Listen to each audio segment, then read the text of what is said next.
Long ago, 9 years ago, a telenovela would air and would become a classic. But before that ever happened, there were two adaptations. What am I talking about? La Que No Podia Amar.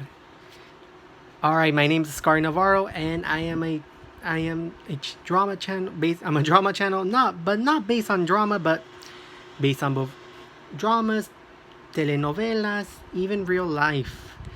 Anyway, I'm gonna talk about a very classic telenovela many people have grew up with before, before there was Netflix, before we could find it on the apps, and it's still on YouTube. It is called La Que No Podia Amar, which is based on Monte Calvario by Delia Fiallo. It has spawned two adaptations, one in 1986 with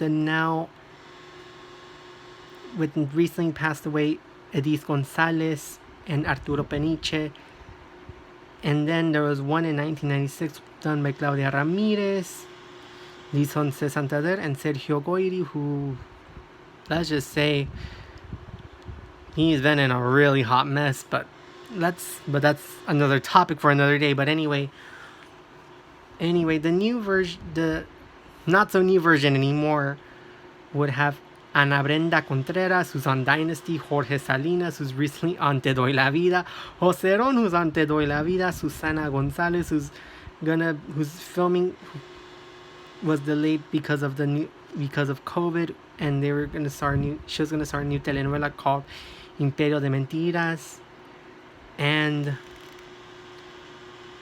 overall it managed to have a brilliant,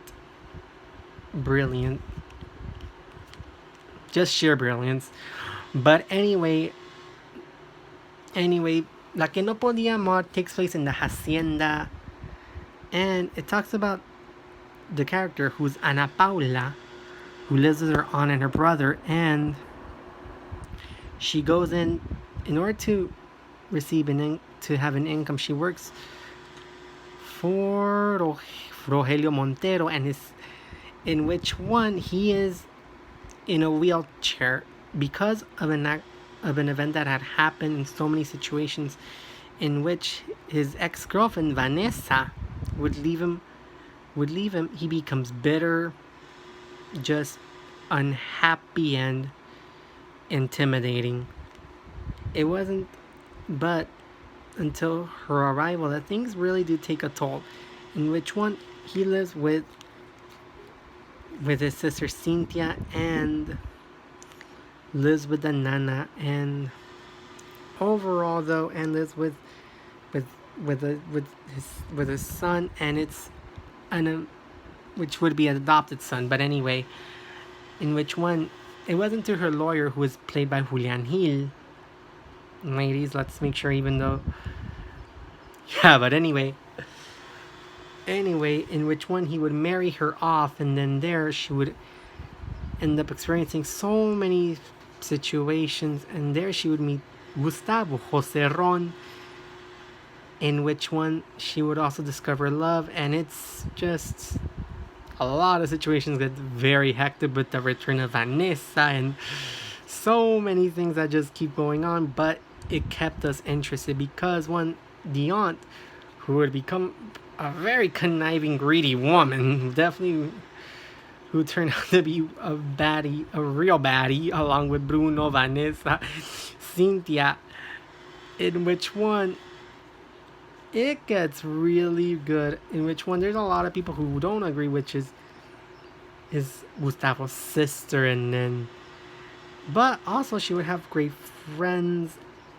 and so many and allies, and so on and so forth. But overall though, you would be enthralled in a love triangle between Rogelio or Gustavo, and it gets really good though, because in the first one she would end up with the good guy. In the second one, she chose to be alone.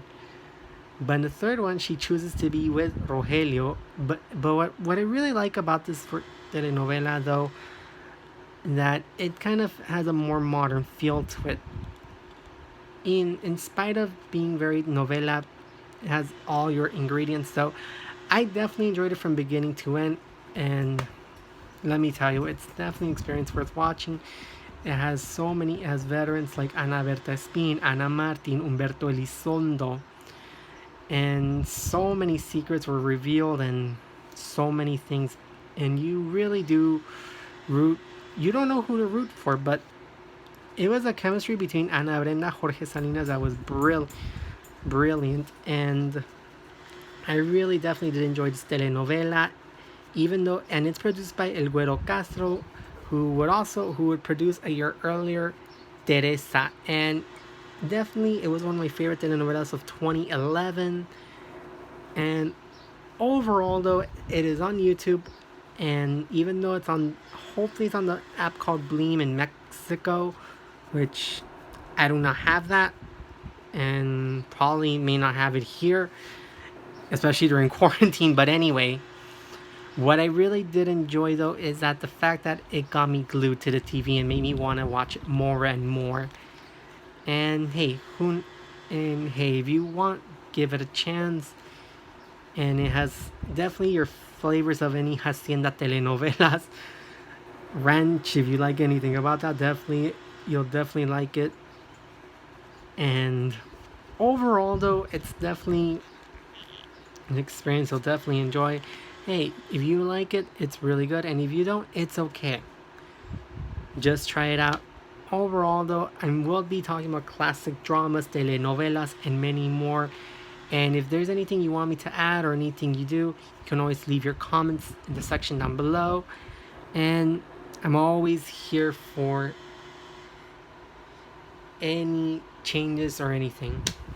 Just hit me up, and I always post my videos whenever I can because of a busy schedule that I have, and hey, who knows what can happen. Also, make sure to just enjoy it, and hey, life is drama, but drama is life. Alright, hasta la próxima.